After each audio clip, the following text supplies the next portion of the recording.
lads.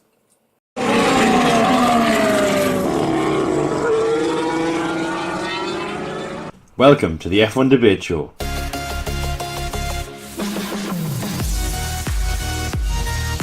With only 14 seats available, we try and predict the silly season for the 2018 Formula 1 grid.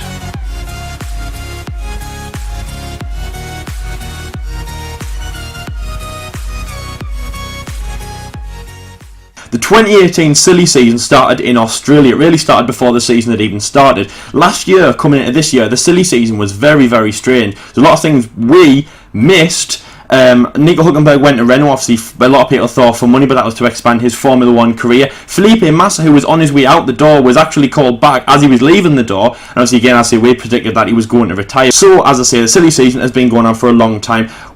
Only 2 teams have been confirmed so far, so before the rest of the teams confirm, we are going to give you our 2018 driver predictions and try and get them in the door and see what we think will be in Formula 1 for next year. Obviously, big changes. The biggest one is obviously the Halo cockpit, but obviously coming into this year, there was a lot of changes with the regulations and so on and so forth. Anyway, so the team that have been signed already is obviously the team that I'm wearing, Haas, and they are the French driver of Romain Grosjean and the Danish driver of Kevin Magnussen.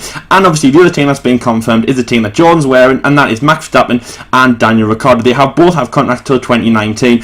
Romain Grosjean is signed till 2019, and so is Kevin Magnussen. Anyway, so we are going to kick off from the back of the grid and move up, and we're going to start with Sauber and obviously talk about the drivers we think will be there in 2018. And obviously I'm going to start with the predictions, and the first one I'm going to give is the Swedish driver that is already at the team so far. Obviously he was signed from last year as well, next to Felipe Nasser. This year he's next to Pascal Wehrlein, and that obviously is Marcus Ericsson. Now the reasons that I think he will stay is he's a strong driver. He shows a lot of potential that he has this year, obviously getting some good points, getting some good finishes that he has. He's done every single race, obviously from Australia to Hungary as well, and one of the biggest things as well is he has that big backing. Now with Formula 1 and money, obviously a lot of people don't like to believe that Formula 1 is ran just from money, but obviously last year Felipe Nasser getting 2 points from Sauber, and then obviously Marcus getting none, and then getting signed for this season. It kind of opened the eyes to maybe Formula 1 is more about the money, or at least Sauber as well, because obviously they needed it at that time. But obviously they got rescued obviously with Longbow Finance, and then obviously the changing of the guard a few races ago, getting the new team principal of Frederick Vasseur as well definitely helps, and I think that he will stay. I can definitely see him being a strong ally to the team, and obviously he's very, very popular. He's got a lot of friends in the team. On the other flip side, Pascal Wehrlein, a strong driver, but I'm not going to say he's going to be signed by the team for next year. The driver that I'm going to go for is the Monaco driver of Charles Leclerc. Very strong. Now, he is a Ferrari test driver, as we all know. We mentioned him a few episodes ago, obviously very strong in the Formula 2 series. Real promising driver, and obviously wants to get into Formula 1. He has a lot of Formula 1 batting, he has a lot of Formula 1 friends, a lot of Formula 1 knowledge as well, and obviously I'll say the Ferrari test driver. So then you'd think, well, why doesn't he go to somewhere with like Ferrari or be their third place driver? Obviously a bit like, you know, a lot of third place Ferrari drivers have obviously achieved Formula 1 seats, for example like Jules Bianchi a few years ago. Now the reason is that obviously Sauber are a Ferrari entity. Obviously they have a Ferrari engine, and they are big in the Ferrari partnership. Like when Pascal Wehrlein came there from Mercedes, that turned heads to, well, is Pascal now a Mercedes or a Ferrari guy, really? And I think Charles Leclerc going to Sauber would be a very strong start, because obviously, as you know, the availability of the seats, it's not there at Ferrari, and obviously, an F2 driver is not going to just walk into Ferrari and go, "Can I have a drive, please?" They're not going to let them. But I think going to Sauber, it will be a strong move for him, and yeah, that's the only thing. I do feel like he will be able to achieve what he wants in Sauber, and just move up the ranks. Even if it's like a season by season, he could get to Ferrari in 2024 or whatever, because obviously it looks pretty landlocked where it is at the moment with the the drivers and obviously the people coming through, and obviously the drivers that are ahead of him in terms of skill and all that in Formula 1. But I think him going to Sauber is very, very strong. Pascal, I'm not sure what you're going to do, but I think Charles Leclerc and Marcus Ericsson are the Sauber partnership. My predictions for Sauber is they are the same as Lars on one side of the garage, because I've gone with Marcus Ericsson again. Now I think he is going to stay there for another year and possibly even a few more years because of his backing. that he has with the sponsorships and stuff from Sweden, because Sauber are a team that need money, and they need money badly, and I think that's why he's been staying in Formula 1 for a good couple of years now. He was with Caterham in 2014, moved to Sauber in 2015, and he's stayed there ever since. And obviously Flippin has scored their two and only points rather to finish 9th in the Constructors at Brazil last season. And obviously he wasn't retained for the 2017 season, and I think that was due to because of his lack of funding, and maybe Pascal could bring a little bit more in, or even some sort of deal with Mercedes to obviously bring Pascal in to have the other seat, to obviously, and it'll be cheaper for Sauber, trying to save as much money as they can.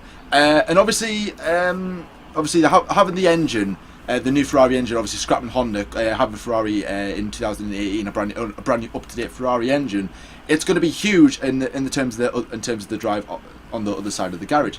And obviously, I think Leclerc will be a very good fit for them. But I don't think it's going to be Leclerc. I think it's going to be Giovinazzi, because he's already driven for Sauber this season, already replaced Pascal Wehrlein for the first 2 races. So he has the experience with the Sauber team, as we've already said before.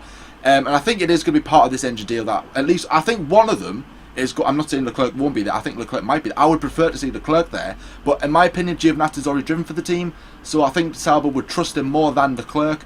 And obviously, I think, as I said, one of them is going to be that. I can't see Wehrlein there. I think he'll probably go to Mercedes as a reserve driver, or maybe go off into DTM as it has been before, maybe into another series. But I don't know. There's something about Pascal Wehrlein I just don't like. I used to like him at Manor, but I don't know. There's something about him I just don't like. Nothing personal or anything. I haven't met the guy, but I just don't know. There's just about his driving ability. He's a good driver, but I don't know. Same with Ericsson as well. But no, I think for me, Giovinazzi, you know, he's had the experience. He's a very good driver. He's driven well for the team. Yes, obviously he's spun in China 2 times. I know that he did crash the car. So obviously he's had his first crash out the way.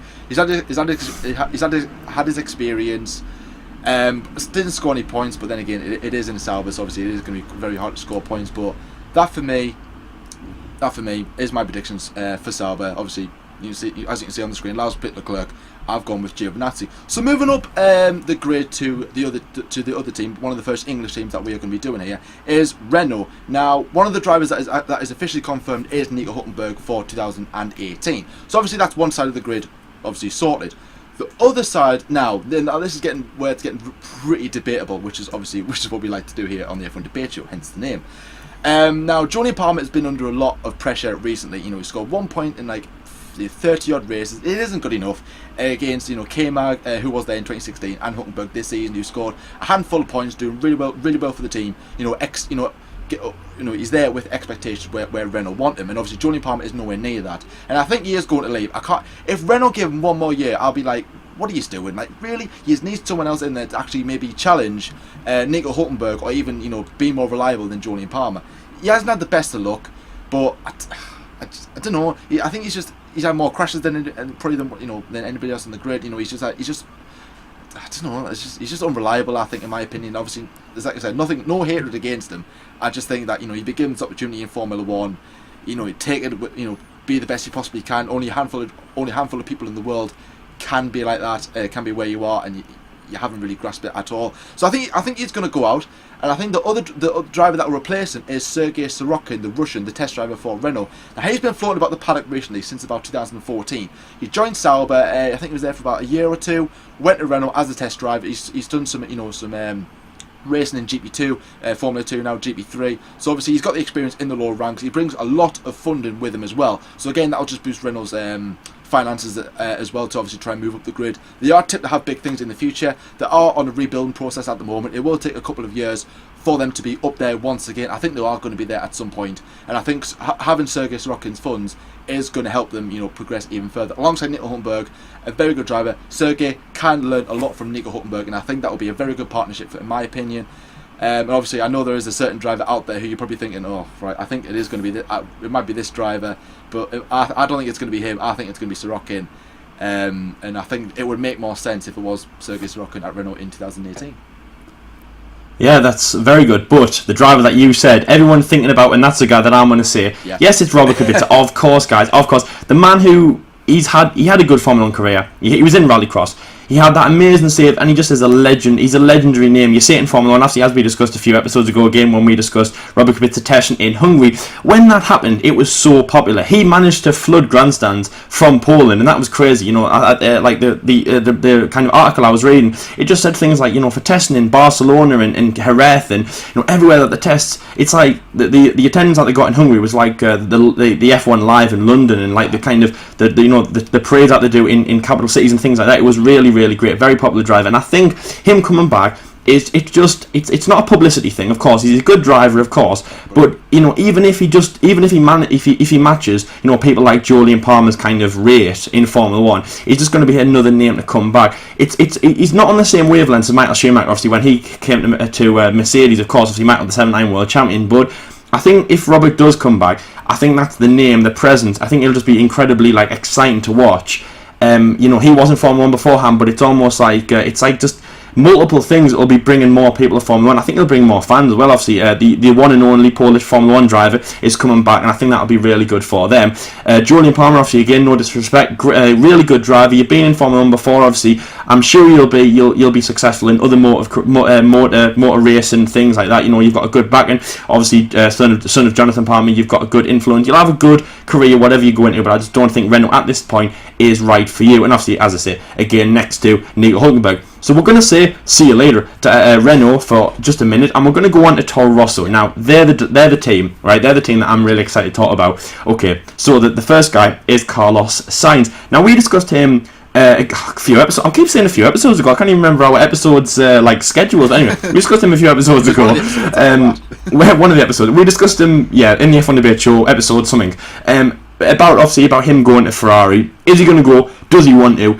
And so that was the discussion. You know, does he want to? Where does he want to go? And things like that. Obviously, he's not really getting as much as he wants out of Toro Rosso. But at the end of the day, I think that he should stay where he is at the moment. Obviously, Toro Rosso are becoming a very strong entity. They're becoming more independent from Red Bull Racing. Obviously, they're both Red Bull sponsored. Obviously, Red Bull is sponsored by Red Bull. You know, of course, but Toro Rosso has a sponsor in from Red Bull. They were supposed to be a Red Bull junior team, and they still are. But Toro Rosso are becoming more independent. I've seen last year and obviously this year as well. Carlos Sainz is a strong driver, and I'd definitely say the leader in the team. So I'm going to say he's smack bang confirmed in our eyes. And the second guy is Daniel Kvyat. Okay, so this time last year, rewind the clocks back, guys. Rewind the clocks, and I said to you on the driver predictions a few episodes ago, I said to you that Daniel Kvyat can't go because Red Bull have demoted him. Because basically Red Bull demoted him, obviously 4 races with Red Bull, so then they demoted him. He'll have felt bad for about a few races, but then they can't knock him back from Red Bull to Toro Rosso, and then knock him from Toro Rosso back to, nothing. They can't kick him out of the team again, because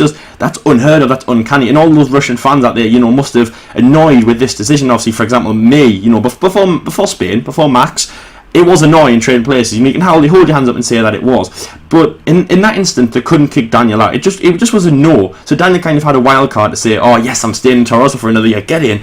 But this season, so from Australia, obviously, for example, now to Hungary, but then obviously the rest of the season, that's going to be a full season at Toro Rosso. And it doesn't matter where you started off. It doesn't matter if you were a Ferrari, it doesn't matter if you're a Red Bull, Mercedes, whatever. Like, for example, Felipe Massa didn't say, in 2015, let's say, 2014, let's say, he didn't say, oh, Williams, I didn't win a race, but hang on a minute, I was a Ferrari and they've mistreated us. You know what I mean? He can't say that. But that was a bit of a bad example. But you know what I mean? Because obviously Daniel was at Red Bull and he's not anymore. So I think that him, his misdoings, his misdemeanors, obviously, for example, crashing a few times, and obviously just not really scoring many points, obviously just kind of being the new Maldonado or the new Grosjean in the paddock, it's just not a good fit. But obviously he's done that all himself. He's been here a full season, and that's why I think that he will be out. And the driver that I think will replace him is the guy who he was signed in last year. Obviously, he's been through the Red Bull program, but he was supposed to replace one of the two drivers last year. But obviously, when they were both signed as an entity, he wasn't very happy. He is the guy who I've tipped, a bit like Sergio Sorokin for Jordan. He is the guy who I've been tipping a long, long way, and that is obviously Pierre Gasly from France. Very, very strong. Obviously, he's had a really good run as well. Obviously, he's running in Formula 2, Formula 3.5 motor racing as well. Obviously, really, really strong like that. I think he's a good driver, really strong. Obviously, working for the Red Bull program. He's been in there a good few years now, obviously almost all of his life. He's ready to drive. He's ready to take that seat alongside Carlos Sainz. And obviously, as we've said in the F1 Debate Show before, Toro Rosso it's not a team that you stay at for a long time. It's a moving forward team. It's a revolving team. And I think Pierre Gasly, I think he will bring a lot of fast success to the team. I'm excited to see what he can do. And obviously, again, as I say, in 2019 onwards, whatever happens to Max, whatever happens to Daniel, that is a perfect pair in that Pierre and Carlos. Pierre and Daniel just don't seem like more, and I think obviously Daniel Kvyat now, he's kind of missed his chance now, I think, to go back to Red Bull. Last year it was a bit harsh, and obviously that was different terms, but this year it's all him, it's all his doing, all of his driving, a bit like Max at Red Bull, all of his driving is down to him, and I think now he's missed his chance, and unfortunately now he's not going to be in Formula 1, but Pierre Gasly and Carlos Sainz, what a great pairing at Toro Rosso, and that's why I said one of the teams I was really excited to discuss. Well, funny enough, actually, I've actually gone with the same predictions as Lyle. We've actually agreed on something here. That's just weird. That is really, really weird. Yes, I think that Gasly is going to partner alongside Carlos Sainz next season. Now, that's only a guess for me because I think that one of these, either Sainz or Kvyat, won't be there next season. I can't see them both there again next season because Sainz is obviously he's frustrated because he can't get a driver Ferrari, he can't get a driver Red Bull. He doesn't want to have a fourth year at Toro Rosso, surely not. And obviously, if he was to go, I don't know where he would go. Probably rallying or somewhere like that. I think we've already said that before. However, I think he's the more likely to stay because Red Bull will literally give him everything that. Okay, we'll guarantee you a seat in 2019. If you stay for another year, we will give you a seat. I don't know where, but we will give you a seat. Now, Daniel Kvyat is obviously, since he's been demoted back to Toro Rosso, it has not been the fairy tale as what he was expecting. He was thinking, right, okay, I've been to Red Bull, let's go back to Toro Rosso, start afresh, let's go again. And obviously there was bits in the media at the end of last season where he was like, he was what was it, he mentally he wasn't very well, he was always down, he was always depressed and everything. That's what the media was saying, he might not have been. But then obviously the past few races he scored some good points, did some very good performances as well, and it was like, okay, right, Daniel Kvyat, 2016 is over, 2017, let's look forward to it. He had a good start to the season, scored some decent points, but since then it hasn't gone his way. He's collided with some other drivers, collided with his teammates. It's Silverstone, it's just not good, is it? Mr. Torpedo is nickname. I mean, having a name Torpedo, but not in a good way. That's just bad in itself. Having a nickname like that, when you have Crash Ronaldo, that's bad to have a name like that. Having Torpedo is probably even worse than that because torpedoes can cause massive amount of destruction rather. So you don't want a name like that in Formula 1. I think I've seen something where he scored more penalty points on his super license, which is like 10, compared to points in a year, which is 8.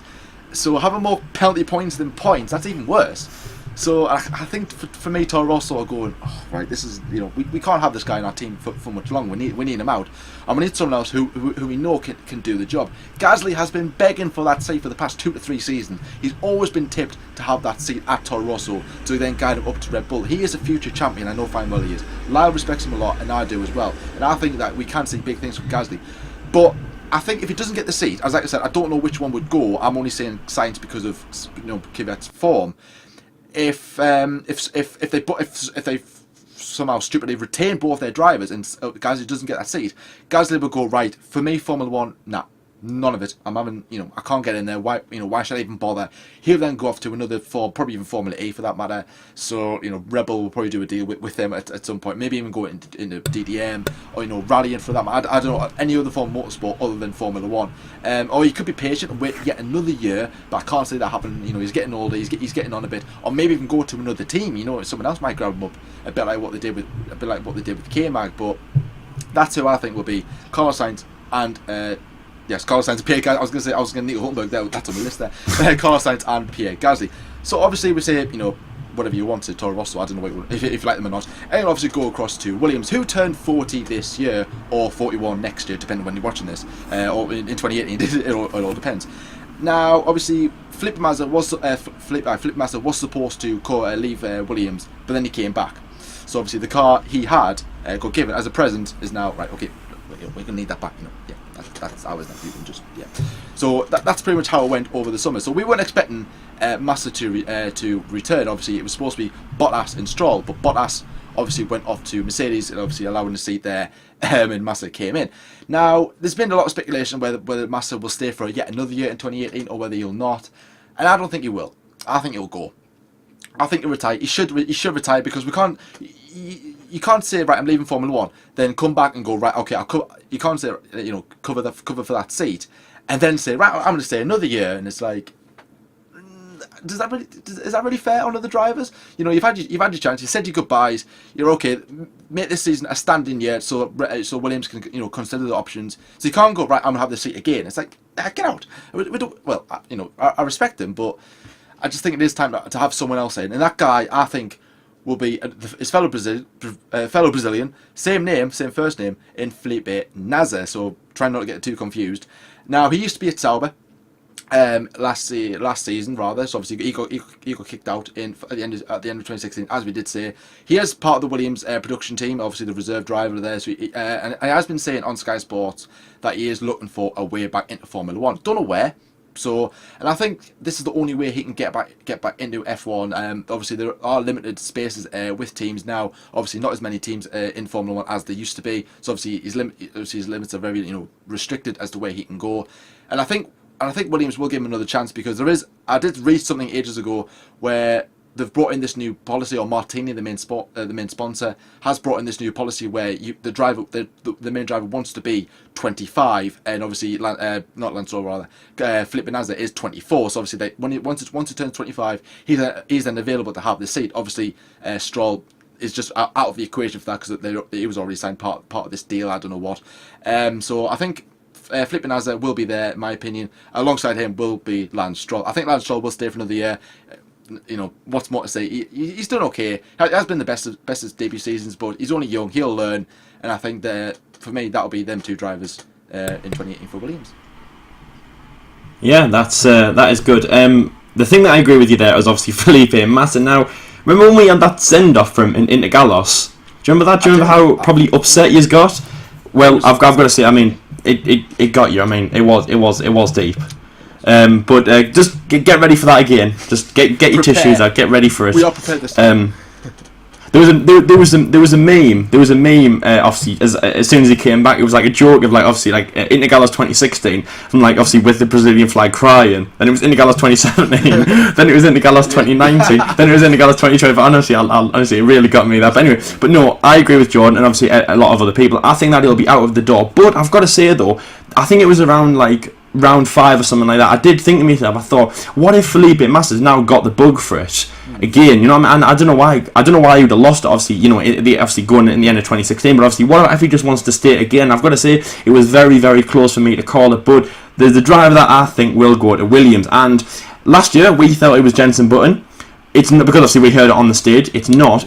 And I think it's going to be the legend himself, the man obviously who's been at a bit of who again, like Felipe, left Ferrari a few years ago, has been at a bad team, and obviously famously said on the radio, GP2 engine, and then obviously got his seat peed in by Jenson Button, and that obviously is Fernando Alonso. Now, I'm again, like Toro Rosso, I'm excited to say about this. I do hope it happens. Now, a lot of talk is about new drivers and Formula 2 drivers coming into Formula 1, obviously fresh off the banks from Formula 2 or GP3 or whatever. Now, what about a driver who's kind of, gained a lot of mileage on the clock, and he's in Formula 1, he's been there for a long time. What about him stepping in and taking that seat? Now, I think Alonso could do that. I'm really starting to see what happens. Obviously, in his kind of, little snippets that he's given to the press, and obviously where he could go, he has said that Williams would be on his radar, but obviously he's kept it quite vague. He's kept it quite vague, where he wants to be. Don't just stand there, let's get to it. He's kept it quite vague where he wants to go. Obviously, he said he wants to stay in Formula 1. He wants to, but obviously he hasn't ruled out basically anything. That's the thing. Fernando Alonso has all these tables on the option, all these tables all these options on the table.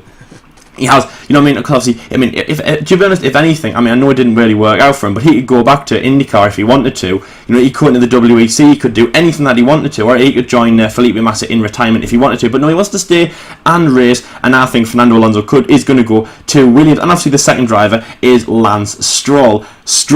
Very strong driver. I feel, obviously, he really turned a corner in Canada, obviously his home race, scoring points, and then obviously Baku. That really catapulted him into Baku, but obviously Canada was amazing. I loved how the press were digging into him, and then he just turned everything around. We're like, look, come on, look at that, guys. Look at what I've just done. You can't 18 years old. He got a lot of ripping for that. Him. Why would he? Why is he in at that age? Anyway, crash bang wallop. I do feel like Lance Stroll is a strong driver. I think for the rest of the season, we're gonna see some strong results from him.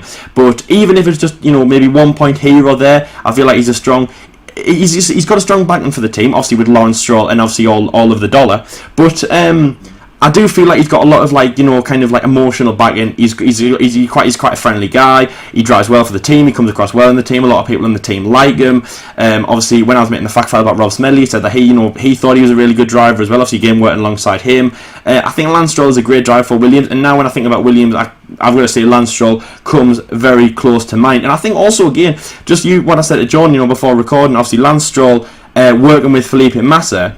A great driver in Formula 1, obviously never won a World Championship, which is a big shame, but obviously he's won a lot of races, been on podiums. He's been on podiums for obviously with Williams as well, 4 times, along with pole position in 2014 Austria. So he's a strong driver. And then he's now going to work with another strong driver, obviously 2-time World Champion, Fernando Alonso. He'll leave McLaren, he'll leave all the wars, because they're probably going to stay with Honda yet again for another season, say goodbye or see you later, and obviously start afresh at Williams. So that is a strong lineup for Williams, and I've got to say, yeah, I know a lot of it's a car, but I've got to say, if that is a lineup, then they could have a great season next year. They're really strong.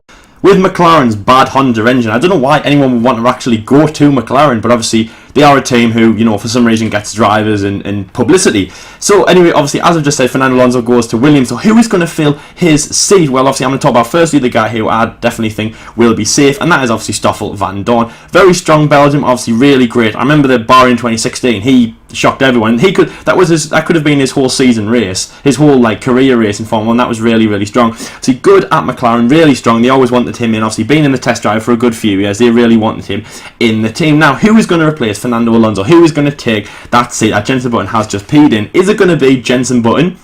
That is an option, but that's not what I'm saying. Now, are you ready for this, guys? Hold on to your hat, and if you're not wearing a hat, put on a hat and then hold on to it, because the guy that I'm going to say, I'm just going to wait for John to get a hat. Let's just wait for him to get a hat. He's got a hat. Oh, man, lads. Right.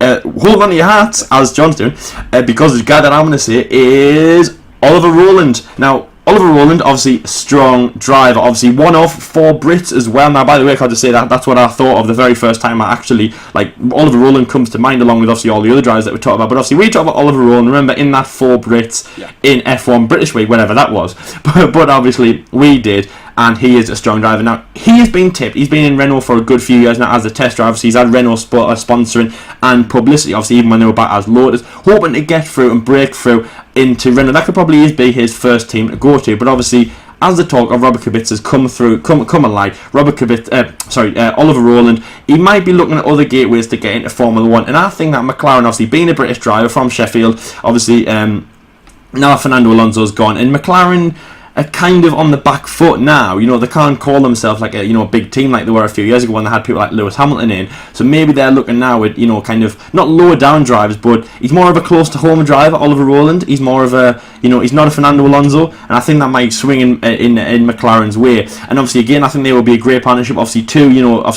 Oliver's near Stoffel's age compared to Fernando, who wasn't. I think he would work well with the team. Obviously a British driver as well definitely helps. And because Julian Palmer's departed, obviously in both of our predictions, because Julian Palmer's departed, that's 2 British drivers in Formula 1, obviously the same as last year. And obviously, just that, how amazing is that? Because obviously we rule the waves, so obviously we need more British drivers in. Obviously 2 is better than 1, worse than 3, but better than 1. So that's my McLaren. I could say Rowland at McLaren. Don't get us wrong. I think it'd be great, but I don't know. I think Alonso will stay there for another year. I think he will give another chance for Honda, and I think that'll be it. I can't say him at Williams. It does sound realistic. Williams probably are at the level where Alonso will probably want to be, and obviously it's not called Williams Honda, it's called Williams Mercedes, and that's what will attract Alonso definitely to go to there, the name Mercedes. But I think McLaren will convince Alonso to stay for another year, and maybe give this is the last go Honda, this is the last shot, chance, muck it up. I'm away. He might even leave halfway through the season if it doesn't improve in 2018. That's how critical it could be. I don't know where he would actually go. Probably, everyone's saying IndyCar. He might not. I don't know where he would go afterwards. Maybe another team. Maybe in another form of sport. But I think you'll stay for another year. It's supposed to be around, in the next month or so that they're supposed to announce his future or McLaren's driver lineup. So obviously stick around for that, because that could be quite critical as well. And the other driver I've gone with Stoffel Van Dorn again. Obviously the car isn't good, so you can't really judge a driver on his performances. Obviously Alonso being a brilliant driver, he's done absolutely superb with this car. Obviously pulled it into Q3 a handful of times this season, scored some points finally. As a Stoffel, obviously got ourselves up to 9th. Not where we want to be, but when you've got a Honda after your name, as your surname rather, I think 9th, anything higher than 10th is good enough. So that's pretty much it. I think they'll retain both their drivers for 2018, and the same for another team in pink, rather, the Pink Panthers, Team Pink, hashtag Team Pink, whatever you want to call it, is Force India. Now, one of them is definitely signed for another year, and that is Esteban Ocon, the young Frenchman. Now, he's impressed us massively this season, not only us, but I'm sure you guys as well, and the media, and obviously the team bosses as well. Everyone wants to get his butt in their seats for 2018, maybe in 2019, maybe in 2020. Get that contract signed there quickly, Ocon, before anyone gets here. I think you said that he's finished every single race in the points bar one. I think we said hasn't retired at all on an absolutely fantastic run. Obviously had that bit of a collision with his teammate, and that sort of unsteadied the ship a bit in the Force India household. Obviously what happened in Baku. So obviously they're not really the best of friends, but I think they are going to be retained for 2018. Perez, fantastic driver, linked with Ferrari yet again. But he is reportedly going to sign another 1-year deal very, very soon. It might even be before this gets released. But obviously the Belgian Grand Prix is coming up, the Italian Grand Prix is coming up. That's where a lot of teams tend to announce their drivers. So obviously stick around for that. And I think that's where Perez will pretty much. I think they'll be announced. So I think Ocon will stay, Perez will stay, keep that bond going, and who knows where Force India might go. Yeah, exactly. I mean, great pairing. And yeah, I totally agree with John. So we've actually agreed on 2 teams. Can you believe that? 2 teams.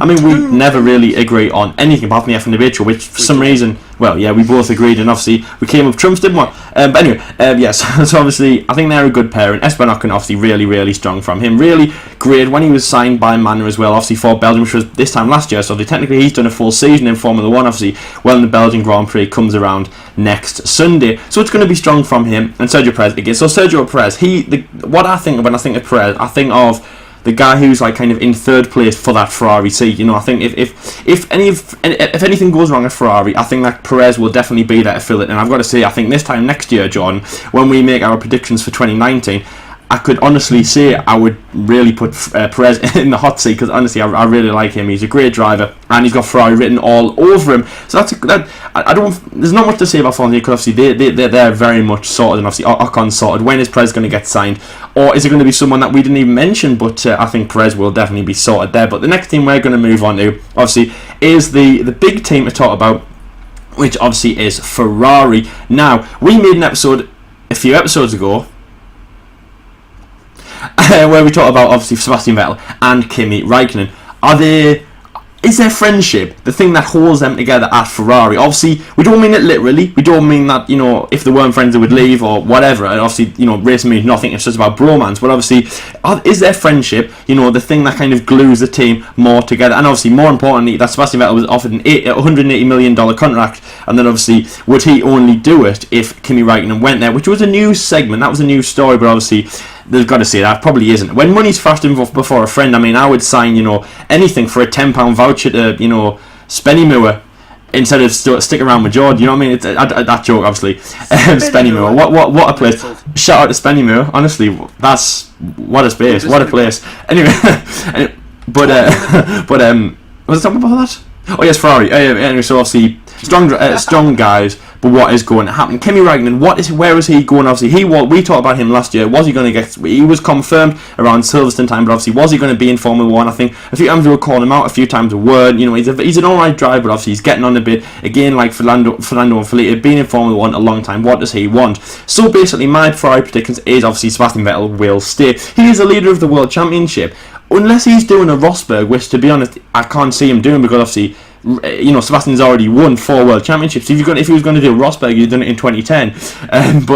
So I definitely think Vettel will stay again. That kind of money, it doesn't, obviously. He's not signing solely because of that, because obviously he will be swimming in money, back in his house in Heppenheim. But obviously, he will sign Ferrari because it's Ferrari, and obviously he's leading the World Championship. And I also think that Kimi Räikkönen will stay alongside him. Yes, they are really good friends. Yes, that helps you in Formula 1. Have a good friend, to have a good chuckle with someone, to work well in a team, because obviously, as we know, team rivalries can go south very quickly. Obviously, Seb knows that all too well. Even Mondays like obviously Force India and Baku, that was what are the drivers thinking, are they liking each other from that? But obviously things like that, and obviously Rosberg and Hamilton, which they've used Seb used as an what's the word, like in his example when he was talking to Mark Webber about him and Kimi Räikkönen at Ferrari. So I think they're a very strong partnership. They work well off the track. Also on the track, they also work well with the team. But Seb, as the leader of the World Championship, Kimi Räikkönen, very good in the World Championship. He could have won Hungary, and obviously going to do very well in the second half of the season. Very good experience in Formula 1.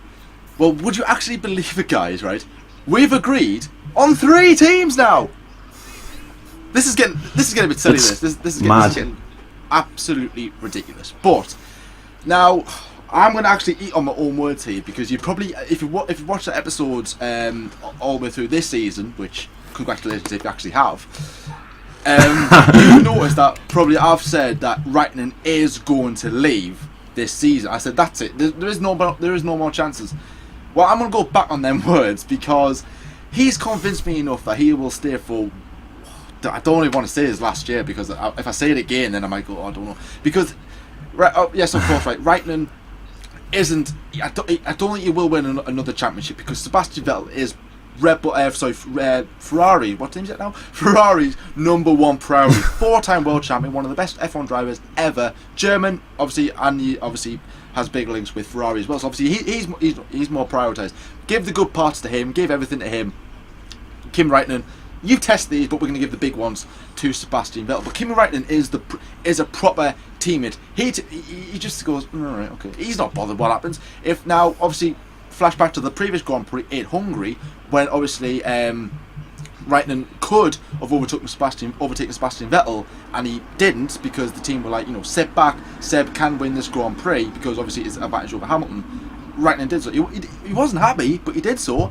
Now, if you had like Lewis Hamilton or Bottas or Perez in that seat, things could have turned out a lot differently. And Ferrari need that if they want to win a championship, because they need one desperately. I think it's been since 2008 since the last constructors title, and 2007 since the last drivers title. So it's been 10-11 years now since the last championships. So it's been a long old road for Ferrari. They've had their ups, had their downs. This is the best they've been probably since 2010, in my opinion. When they were winning races, they haven't been the same since. Now, obviously, you need a brilliant driver, and you need a very experienced driver, and obviously Kimi Räikkönen will do that. And I think that will then probably save a seat for the likes of maybe Leclerc, Giovinazzi, maybe even Perez at some point in 2019. So, I mean, obviously, who knows? Where they could end up, where Kimi Räikkönen could end up, and obviously Sebastian Vettel has obviously announced, or could have announced, or might have announced whenever he announces that he's going to sign another 1-year deal, as like Lars just said, multi-million pounds, obviously to sign for one more year, which is very controversial, because 2019, guys, I can't wait to do our 2019 predictions. Obviously in the next year, because that is going to be so unpredictable. It's not even going to be a prediction video, it's going to be a debate show episode. Also, I can say it from a mile off, or even 365 days from now. So obviously moving on to our final team, the Constructors Champions, which obviously Mercedes. Who will drive for them this season should they win? Obviously the Constructors. Now obviously they're running away with it right now, doing very well. Not so much in the drivers, but in the Constructors, they're like, they have a very big lead over Ferrari. So I think it is going to be 5 in a row from the team from Brackley, or 4 in a row from the team from who knows Formula 1? I don't know Formula 1. Do you know Formula 1? I don't know. I don't know. It's 5. Well, what's that? No, I'm a big IndyCar fan. I'm a big IndyCar fan. What's that? Whatever that is. So obviously they're going to go for 4 in a row. Now obviously Lewis Hamilton, he's at that age where is he going to retire? Is he not going to retire? What's he going to do? Where's he going to go? Exactly. Is he going to do music? Please don't. No, just. I think he's going to stay with Mercedes. I think he'll probably sign another multi-year deal, and obviously he might even go to Ferrari. He has been tipped for a seat alongside Sebastian Vettel, but then again, as I did see in Baku, that might not happen probably ever in my opinion, because obviously two championship rivals battling going hammer and tongs. I can't see them partnering up anytime soon. Valtteri Bottas, on the other hand, I think he will be retained. He signed a 1-year contract when he signed from Williams to Mercedes for this season, replacing the retiring Nico Rosberg. Very surprising. And I think he has done enough, more than enough, I think, to earn himself another 1-year deal. And I think that should be the year he goes for the World Championship. He should try and win it, because this year was like kind of a trial and error type of year. If you didn't win a Grand Prix, didn't get pole positions, I think Toto Wolff would have went, I'll probably give it to somebody else. But Bottas, he's proved that he's done probably above expectations. He's challenged Lewis Hamilton. They both respect each other, which is what the team need. They're like, 3 years of I would say 3. Obviously they had Nico and Lewis for 4 years, but 3 years of bickering for the championship. They're like, and peaceful at last, dude. And they don't have to fix the car as much, because obviously they've had collectively probably about 7 on track collisions through 2014, and obviously the big 2016 crashes. So they probably realised that they don't have to fix the car as much from collisions. The only time they ever had to do that is obviously when Vettel crashed into them, but that wasn't Bottas, so he doesn't have to worry. Obviously saving them a couple of bucks. So yes, I think that'll be the line. So obviously, pretty much my predictions since McLaren have been the same as this season. That's how I think it is going to be. Obviously counting out Red Bull. Retain their drivers. I think those two will drive. Very good partnership there. Very strong for Mercedes, and I think they'll continue to probably dominate Formula One for a bit longer, in my opinion. Have we just agreed on 4 teams? Surely not. We can't have. No. No, that's not. I'm sorry. I'm reading. Doesn't happen. Remember when we wrote down the 2017 script for this season? We wrote down and we agreed on Mao. And we said we rule 2.5 in the F1 debate regulations, rather, and it says two air hosts must not agree on each other's predictions, stats, opinions, whatever. We've brought that rule 4 times in one episode. We have brought that rule 4 times, but with good reason, though, because obviously, of course, Bottas is going to stay. Now we say that now, but obviously, as Jordan said, at the start of the season, it wasn't like that, and obviously, there was a lot of talk with is Sebastian Vettel going to come in. Now, I didn't like that allegation. I didn't like when people were saying that. Like Bottas was just bringing in as a seat warmer for Sebastian Vettel, but being a seat warmer for somebody, it wasn't a ridiculous thing to say, because obviously, Valtteri Bottas coming from Williams, he's been in there for a few seasons, and he does well at Canada, but then that everywhere else is a bit wishy-washy with him. Is he really the guy who we should be bringing in? It's probably a bit like Checo, really. A few little glimpses that were had of him, but then he goes to a big team. Like he went to McLaren, obviously then Valtteri goes to Mercedes, and then it's going to be like, it's going to be terrible, and obviously then it won't really help Hamilton. But for example, like good car, bad drive, but obviously it's turned out to be a good car and a really good drive. Obviously pole position and 2 race wins as well. Obviously came early. His first race win came early as Russia, 4th round, and his first pole came in Bahrain, the second or third round. So it's like that is crazy. That is crazy. So I definitely think he will stay, and obviously it makes everything else happy, because obviously Vettel doesn't have to think about going to Mercedes, and everyone else can stay where they are. And obviously Lewis Hamilton has been confirmed for next year, only 1 year, obviously up until 2019, but obviously as John said, will he sign another multi-year deal? So it is very tight, but obviously they are the same. And obviously, like Jordan, I've agreed on Mercedes, Ferrari and Force. And obviously the other drivers, all the other teams are different, which is good. Obviously, which team do you like? Which team do you like the predictions of? What would you actually like to see? Even if you don't think it'll happen, what would you actually like to see? For example, Alonso and Stroll at Williams, or what would you like to see? It'd be very interesting to see. But obviously, again, as always, leave your predictions down in the comment section below. We'd like to see what you like to think. Obviously, it's really is wide open, and obviously the teams have the pick of what they can do. We don't decide at all. The public would want one thing, and then the teams can give another. It really is anybody's ball. It really is a team's ball game, and it's going to be so exciting. Obviously, going into next season, we're only halfway through, but obviously, as we said at the start, silly season starts in Australia. Everything else gets decided very, very early on. But anyway, as always, we're going to end the episode here. Thank you very much for watching. Obviously, make sure to like and subscribe, especially if you're new. Hit that bell next to the subscription button so you can get a notification every time we upload an episode. Leave everything, your comments about this episode and what you think in the comments below. And obviously, we've been the F1 Debate Show, and as always, guys, see you later. See you later, guys.